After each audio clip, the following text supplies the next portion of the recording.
మొన్నటిదాకా ఉద్యోగుల ఆలోచన ఒకటి, జగన్ సర్కార్ టైంకి జీతం ఇవ్వలేదు, పీఆర్సీ 50% ఇస్తాడు, ఇంతకుముందు చంద్రబాబు 42 ఇచ్చారంటే 50 ఇస్తాడు అనుకుంటే చివరికి 27 ఇంటర్మ్ ఇచ్చి మళ్ళీ అది కూడా 23 దగ్గర ఆపేశాడు అన్నటువంటి కోపం. అట్లాగే టైంకి రమ్మన్నారు, ప్లస్ అన్నీ కూడా సిస్టమేటిక్గా చేయమంటున్నారు అన్నటువంటి కోపం.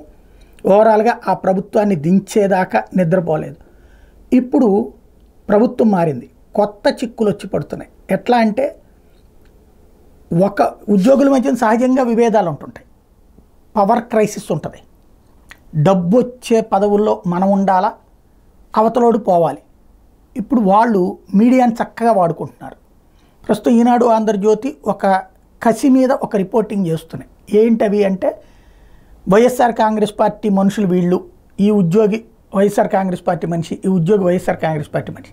ఎవరు చెప్తున్నారు వీళ్ళకి అంటే ఆ ప్లేసు కోరుకునేటటువంటి మరొక ఉద్యోగి. ఇప్పుడు ఎవరికైనా ఏదైనా పోస్టింగ్ కావాలంటే వాళ్ళందరూ చేస్తున్న పని ఏంటంటే అవతలోడు వైసీపీ మనిషి, వైసీపీకి ఆ సోన్సో నాయకుడికి అనుకూలంగా ఉన్నాడు, ఈ సోన్సో నాయకుడికి అనుకూలంగా ఉన్నాడు అని చెప్పి వాళ్ళని ఆ పోస్టులో నుంచి తప్పించి తాము రావడానికి ప్రయత్నిస్తున్నారు.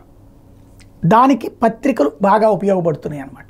ఓ రకంగా ఇప్పుడు ప్రతి కార్యాలయంలో ఇది ఒకటి తయారైంది. ఇప్పుడు పోనీ ఆ రోజున నిజంగా వాళ్ళు ఆ పార్టీ అభిమానులు అంటే కాదు, ఎవడు ప్రభుత్వంలో ఉంటే ఆడి మాట వింటారు. ఇప్పుడున్న ప్రభుత్వంలో మాట వింటారు కదా, అప్పుడు వీళ్ళందరూ తెలుగుదేశం మనుషులు అయిపోతారా? చట్ట ప్రకారం అయితే అట్లా ఉండకూడదు, రూల్స్ ప్రకారం రూల్స్గానే పనిచేయాలి. ప్రస్తుతం ఆంధ్రప్రదేశ్లో అట్లాంటి వాతావరణం లేదు కదా. పార్టీలకు అనుకూలంగానే ప్రతి ఒక్కళ్ళు పనిచేయాలి, ప్రభుత్వం ఎవరుంటే వాళ్ళకి అనుకూలంగానే పనిచేయాలన్నటువంటి రూట్లోనే ఉంది కదా. దాన్ని అడ్డు పెట్టుకుని ఒకళ్ళకొకళ్ళని దెబ్బ తీసుకోవడానికి దీన్ని వాడుతున్నట్టు కనబడుతుంది. పత్రికల్లో వార్తలు చూస్తుంటే రోజు అక్కడ వాళ్ళు వైసీపీ మనుషులే ఇంకా పోస్టులో ఉన్నారు, ఆ పోలీస్ డిపార్ట్మెంట్లో వాళ్ళు వైసీపీ మనుషులు ఎస్ఐలుగా ఉన్నారు, సీఎలుగా ఉన్నారు. ఇవన్నీ ఎవరు చెప్తున్నారు అంటే ఒకటి ఈ తరహా వాతావరణం, రెండవది రాజకీయ నాయకులు తమకి నచ్చిన వాళ్ళని తెచ్చుకోవడానికి, ఉన్న వాళ్ళని పక్కకు పెట్టించడానికి కూడా దీన్ని ఒక అస్త్రంగా వాడుకుంటున్నారు. ఓవరాల్గా పత్రికలు అలా ఉపయోగపడిపోతున్నాయి.